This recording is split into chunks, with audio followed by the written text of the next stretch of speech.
सौभाग्यशाली तोता। बहुत समय पहले की बात है। एक छोटे से गांव के पास एक सुंदर जंगल था। उस जंगल में तरह तरह के पक्षी और जानवर रहते थे। उन्हीं पक्षियों में एक अनोखा तोता भी रहता था, जिसका नाम चिरकू था। चिरकू को लोग सौभाग्यशाली तोता के नाम से जानते थे, क्योंकि जहां भी वह जाता, वहां कोई न कोई चमत्कार हो जाता या किसी की किस्मत बदल जाती।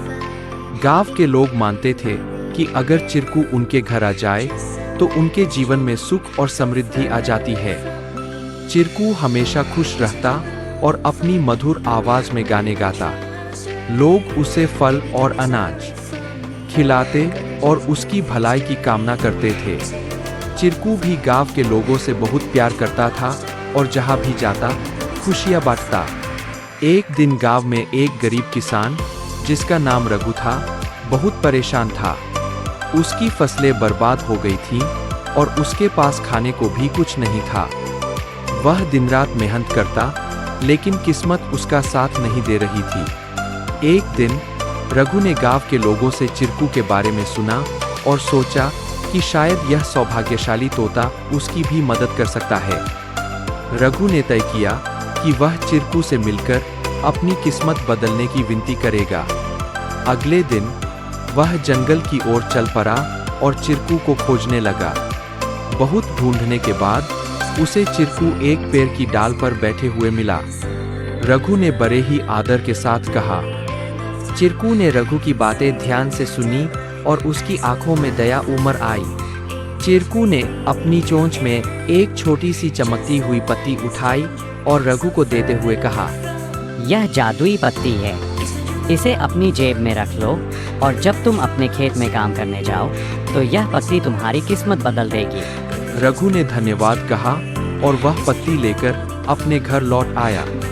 अगले दिन वह अपने खेत में काम करने के लिए गया। जैसे ही उसने खेत में जुताई शुरू की, अचानक से बारिश होने लगी।